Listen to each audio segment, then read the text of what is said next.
Teman-teman pasti pernah dengar kan tentang hidup minimalis? Katanya hidup minimalis itu bisa membuat stres kita jadi berkurang, bisa membuat pikiran kita jadi lebih fokus, bisa membuat kita jadi lebih mudah mengatur uang.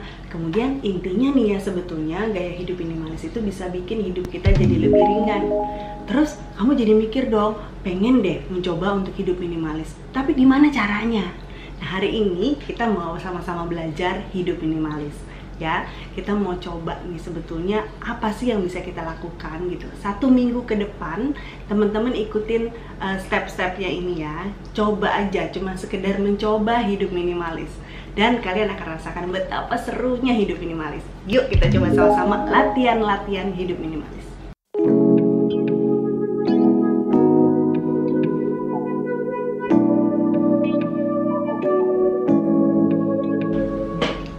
Latihan yang pertama, jangan beli barang yang tidak kamu butuhkan selama 1 minggu ini. Garis antara kebutuhan sama keinginan itu tipis banget. Kadang-kadang itu kita nggak sadar bahwa waktu kita mengeluarkan uang itu kita sedang memanjakan keinginan kita. Ya, kita sebetulnya harus lebih aware gitu. Kita harus tahu sebetulnya kita mengeluarkan uang ini untuk apa. Jadi harus mengeluarkan uang secara sadar selama 1 minggu ini. Kalau kamu mau beli sesuatu, pikir dulu baik-baik, ini kebutuhan atau keinginan ya. Jadi kalau misalnya itu kebutuhan, gak apa-apa, beli aja. Kalau itu keinginan, jangan beli dulu gitu ya. Kamu akan kaget sendiri nanti ngeliat kalau seandainya ternyata banyak juga yang bisa kamu save, banyak juga yang bisa kamu simpan uangnya kalau kamu tidak selalu memanjakan keinginan kamu, kalau kamu bisa menahan keinginan kamu. Nanti tolong share di kolom komen di bawah ya, gimana hasilnya 1 minggu ini.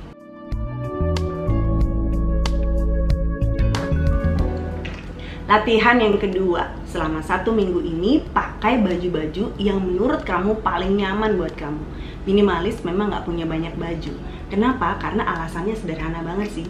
Semua isi lemarinya seorang minimalis itu adalah baju-baju favorit dia aja. Jadi kalau pagi-pagi mau pergi kemana gitu, mau beraktivitas, dia nggak pusing mau pakai baju yang mana. Buka lemari, tarik salah satu baju aja, nggak masalah yang mana aja. Itu pasti dia akan happy pakai baju itu. Karena itu baju yang paling nyaman buat dia, yang memang gayanya dia gitu kan. Nah, coba kamu mencobain juga nih dalam 1 minggu ini. Pakai baju-baju yang memang favorit kamu, yang memang nyaman banget buat kamu pakai. Nah, kamu akan nanti merasakan bagaimana enaknya pagi-pagi nggak pusing milih baju ya. Udah gitu seharian juga kan kita jadinya pede gitu, nyaman, karena memang ini gaya kita dan baju ini memang nyaman buat kita kan. Jadi itu salah satu manfaatnya. Kemudian sesudah itu, coba kamu cek isi lemari kamu yang lain di luar baju-baju favorit tadi. Ternyata kamu baru lihat ada banyak banget baju-baju yang selama ini kamu beli, tapi kamu nggak pakai, yang menumpuk-numpuk di dalam lemari, yang bikin lemari penuh, yang bikin lemari susah ditutup. Ternyata baju-baju itu cuma bikin penuh aja dan jarang banget dipakai, cuman sekitar beberapa kali aja dalam setahun dipakai. Nah, kamu akan lihat ternyata harus banyak yang di-declutter sebetulnya.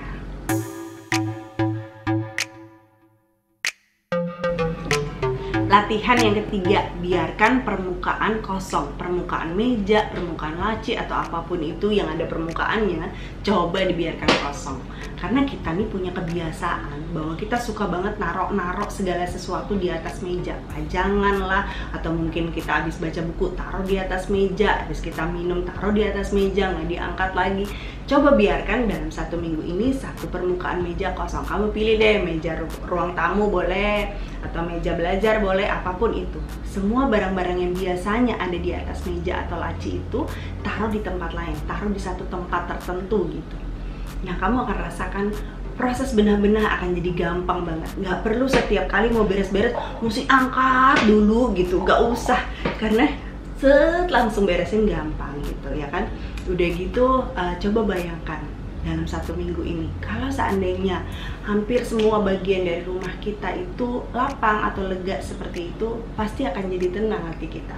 Karena benda itu kayak Fumio Sasaki pernah cerita, kalau benda bisa berbicara, benda itu kayak seakan-akan manggil-manggilin kita gitu, untuk ngasih tahu kita sesuatu. Kalau terlalu banyak clutter yang kita taruh di depan mata kita, kita jadi otomatis rasanya pengen pengen lakukan sesuatu gitu, oh itu belum diberesin, oh itu belum dilakukan gitu. Jadi itu membuat distraksi sehingga kita jadinya nggak fokus melakukan apa yang seharusnya kita lakukan. Jadi dicoba ya, 1 minggu ini buat satu permukaan meja atau laci kosong.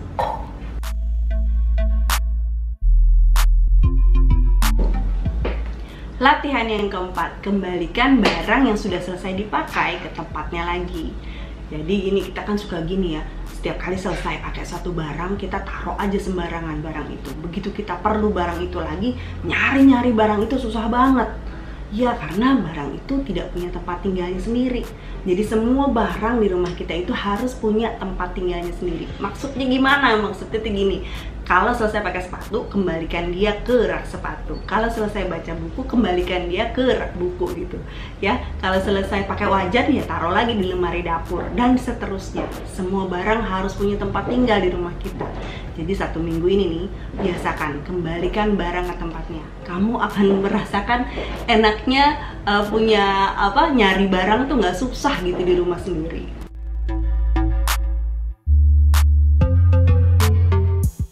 Latihan yang kelima, sediakan satu kotak besar untuk taruh barang-barang yang tidak lagi kamu perlukan. Biasanya saya sebut kotak ini kotak keluar. Ya, taruh kotak itu tuh di satu tempat tertentu yang gampang dilihat. Kalau bisa kamu libatkan anggota keluarga kamu juga gitu. Kasih tahu ini kotak ini nih khusus buat barang-barang yang kalian nggak pakai lagi. Dalam 1 minggu ke depan ini, setiap kali kamu lihat ada barang yang kamu ketemu gitu ya, yang kamu lihat ini kayaknya nggak bakalan dipakai lagi. Misalnya mau pakai baju, ini kayaknya baju ini udah nggak mau dipakai lagi deh. Taruh di kotak keluar itu gitu. Nah nanti di akhir minggu kamu sama keluarga kamu akan lihat itu ada banyak banget barang-barang yang sudah terkumpul di situ. Nah baru kemudian dipilah-pilah barang mana yang bisa dipakai, bisa dijual, yang mana yang bisa didonasikan, yang mana yang bisa langsung dibuang aja. Lakukan proses decluttering yang kita latihan istilahnya gitu, proses decluttering kecil-kecilan lewat kotak besar ini selama 1 minggu.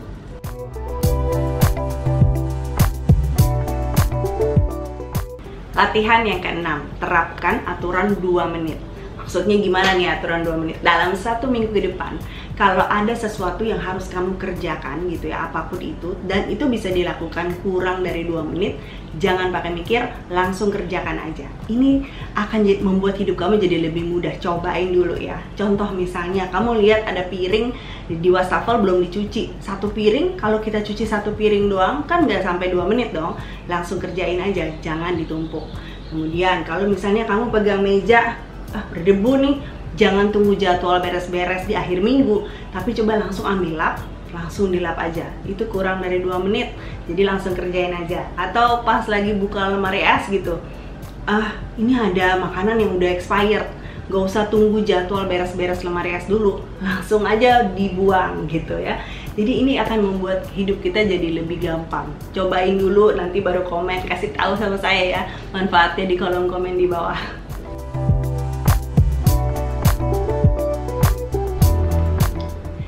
Latihan yang ke-7, bersihkan galeri handphone kamu selama 5 menit aja dalam 1 hari. Jadi selama 1 minggu ke depan ini, ambil waktu 5 menit dalam 1 hari untuk bersihin galeri handphone.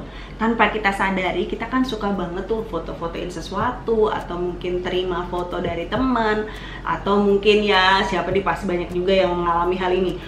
Moto-moto begitu banyak yang kita foto, terus udah gitu hasilnya mirip-mirip dong gitu. Cuma beda geser kepala sedikit aja atau beda apa gitu. Tapi semuanya kita simpan di sini sampai handphone kita jadi lemot gara-gara memorinya kebanyakan, iya kan? Coba ambil waktu 5 menit aja dalam 1 hari, kemudian hapus-hapusin foto-foto yang udah nggak kita perlukan lagi, yang double gitu. Kemudian kiriman-kiriman dari temen yang sebetulnya nggak perlu kita simpen, hapus-hapusin tuh semuanya. 5 menit doang kok sehari. Nanti kamu akan rasain manfaatnya. Handphone kita jadi banyak memori yang free, nggak lemot lagi, dan jadi lebih awet. Hidup minimalis itu banyak banget manfaatnya. Bukan sekedar hanya tentang memiliki lebih sedikit barang, tapi hidup minimalis itu adalah tentang bagaimana kita hidup secara sadar, berkesadaran dalam melakukan segala sesuatu. Jadi kita mau latihan hidup minimalis ini. Kira-kira nih kamu mau lakukan yang mana dulu sih dari latihan hidup minimalis yang kita sampai hari ini? Atau kalau kamu melakukan semuanya juga boleh, tapi ceritain sama saya ya, kira-kira hasilnya bagaimana nih dalam 1 minggu ke depan. Saya tungguin. Oke, kalau kamu mau lanjut nontonin lagi tentang bagaimana belajar hidup minimalis, di sebelah sini saya siapin playlistnya. Kalau kamu mau tahu tips-tips hidup minimalis yang lain, saya siapin di sebelah sini playlistnya. Oke, kita ketemu lagi minggu depan ya. Thank you for watching.